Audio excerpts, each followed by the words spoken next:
It started with a simple wave from across the narrow street. My neighbor, Mr. Ellison, was a recent arrival to the neighborhood. He moved in during a chilly November afternoon, boxes piled high on the lawn, his silhouette tall and lean against the fading sunlight. Unlike most newcomers, he didn't wait for the rest of us to introduce ourselves. He seemed eager, almost desperate for connection. The very next morning, I woke to find a handwritten letter slipped under my door, signed in a looping, elegant scrawl. "I'd love to have you for dinner sometime. Welcome me to the neighborhood." It was a small oddity, but nothing too alarming. Yet. We lived on a quiet cul-de-sac just outside the city, comfortable, suburban, all pastel paint and trimmed hedges. Neighbors kept to themselves, nodded politely when passing on the sidewalk, and usually only exchanged words if they bumped carts at the local grocery store. This was the rule of our street: maintain the peace. But Mr. Ellison broke those unspoken norms. He was forward, he stared from his window sometimes, and if I looked up, he'd flash a wide grin and wave. Whenever I headed to my car in the morning, he called out, "Good day for dinner at place, wouldn't you say?" And in the evenings, just as the porch light flicked on, I'd glimpse him standing on his own stoop, arms folded, calling softly into the dusk, "Any evening you want, my door's open." At first, I politely declined. I had my reasons. I was busy settling into my new job. I liked my privacy, and honestly, the man unsettled me. Something in the way he smiled, too many teeth, or maybe a twitch in the corner of his eyes, told me that his kindness was a performance. After the first half dozen invites, I started leaving home earlier, returning later, anything to avoid his gleeful shout. Yet he was relentless. I'd find little notes stuck to my mailbox post on my windshield wiper, even folded and tucked into my newspaper slot. Always the same message: dine with me.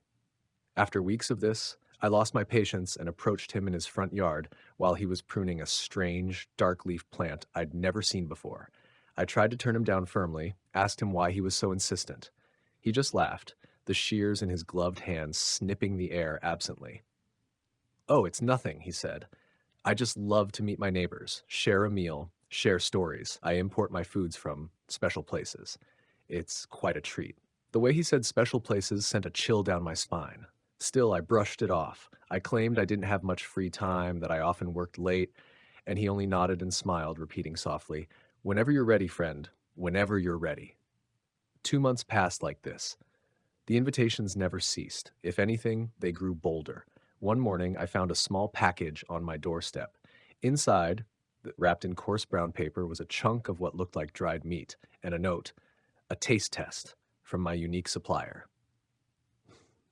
That was the turning point.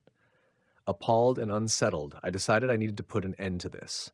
But I also knew that if I didn't accept once, I might never find closure. Maybe if I went just once, he'd stop. So, on a night when the sky was overcast and the wind carried brittle leaves across the pavement, I said yes. I knocked on his door at twilight. He answered instantly, as though he'd been waiting behind it. He wore a crisp black suit and a red tie, a style decades out of fashion, and ushered me in with a bow. The foyer was dimly lit by a single bulb hanging from a long chain, making everything below soft and shadowed. He guided me to a dining room that smelled faintly of scorched herbs and something metallic. "Please, sit," he said, pulling out a chair with a squeal of wood against wood. The table was set for two. A single candle in the center burned with a weak, flickering light. He produced a dish from the kitchen, a thick stew, dark and viscous, with chunks of meat that I couldn't identify. He grinned, ladling some into a bowl. "You'll love this," he said. "It's not from anywhere you can buy at a market or order online. Oh no, this is special. Imported, you might say, straight from beyond." He paused, rolling the word on his tongue. "Beyond." I tried to laugh it off. "From hell itself?" I joked, trying to sound casual. To my surprise, he nodded, very seriously. "Yes," he said softly, "from hell." A silence settled. I stared at him, my spoon hovering over the stew. He watched me, unblinking. The silence stretched thin, and I gave a nervous chuckle. "That's quite the story," I said. "You really go all out for your culinary experiences." Still, I couldn't bring myself to eat. The smell was getting stronger, the scent of something old and rancid beneath the spices. My stomach churned. He leaned forward, eyes glinting. "Go on," he urged. "Take a bite. Let it sink in." His voice had changed, lower, almost a growl. My heart hammered. I politely declined, saying I'd lost my appetite and maybe had a sensitive stomach. He smiled thinly. No matter, I have something else to show you. My mind screamed at me to leave, but curiosity and politeness trapped me in my seat. He stood and beckoned with one crooked finger. Downstairs, my basement. I want to show you the door. The candle guttered, and I noticed out of the corner of my eye that the walls of the dining room were lined with shelves filled with old leather-bound books, their spines embossed with strange runes. Hooks hung from the ceiling, chains rattled softly in a draft I couldn't see. This was all wrong. This was no ordinary neighbor, no eccentric gastronome. This felt like a trap. I stood, muttering excuses. It's late, I should really go. But he was already at a small door I hadn't noticed before. He swung it open to reveal steep wooden steps leading down into darkness. A cold, damp smell rose from below. Come, he said, you must see. When I hesitated, he added, down there, you can actually witness the passage, the one leading straight into the inferno, and maybe, if you're lucky, you'll meet the one who provides my imports. He licked his lips. I swear I saw his teeth had grown sharper. My breath caught. I tried to keep calm, to act as if I was unfazed. Really, I have work tomorrow, I said, forcing a smile. Maybe another time. But he stepped forward, too close, blocking the hallway, his height looming. Another time, he repeated, voice dripping mock disappointment. After all this trouble? He gestured with an open palm toward the basement door. I saw something move in the darkness down there, like a swirl of red light and shadow. My flight response screamed into overdrive. I darted past him, pushing him aside. He was surprisingly light, almost hollow feeling. He stumbled, hissing something under his breath that sounded like a curse in a language I couldn't understand. I sprinted to the front door, my shoes scuffing the floor. The door was unlocked, thank God, and I bolted out into the cool night air. I heard him call after me, "Don't you want to see hell?" But I never looked back.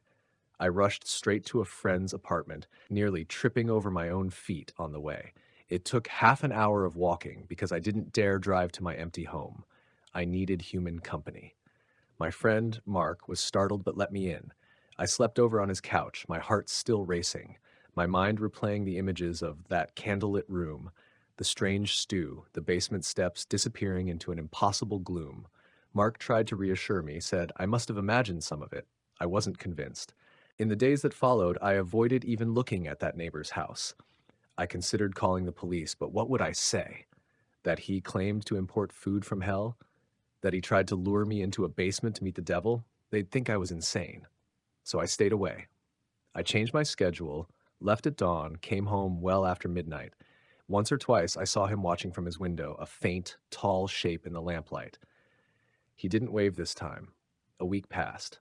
Then one morning, I found a note slipped under my door again. This time it read, I apologize for my behavior. I went too far. It was all a prank, a silly joke. Please believe me. I felt a surge of anger and relief. A joke? What kind of joke was that? But if he was backing off, maybe things would return to normal. Still, I couldn't shake the image of those hooks and chains, the old runic books, the unnatural smell of his stew. Was that a joke too? Did he stage all that? For the next month, he barely made his presence known. He nodded politely if we crossed paths, never mentioning dinners or basements or hell. I remained wary. My paranoia soared. I heard soft scratching at my back fence at night. Once I woke up to see a strange symbol chalked on the sidewalk in front of my lawn, but maybe it was kids. Maybe the stress was getting to me. 2 months after the incident, I decided enough was enough. I couldn't live here in fear. The house I'd rented had once felt cozy. Now it felt tainted. Memories of that horrible evening clung to its walls. I felt watched every second. So I left the neighborhood. I broke my lease, forfeited my deposit, and moved back in with my family across town. I never told them the full story, just that my new neighborhood wasn't working out. They'd think I'd lost my mind if I told them about the dinner invitation from hell. Living with my family brought comfort. At night, tucked safely in my old childhood bedroom, I tried to believe it had all been a misunderstanding, just a neighbor with a twisted sense of humor. Yet sometimes in my dreams, I see that steep staircase descending into flickering red shadows. I hear his voice, calm and insistent. Come and see. Just one glimpse. I wake up in a sweat and remind myself that I am far away now. Safe. To this day, I've never gone back. I avoid that entire section of the city, but I can't help wondering, if I had followed him down those stairs, what would I have seen? A joke, some staged horror show, or something worse? Something real and unspeakable? I'll never know, and maybe that's for the best. The memory still gnaws at me, and the faint scent of that stew sometimes haunts my nostrils when I least expect it. I can only hope he doesn't find another neighbor who's more curious than I was.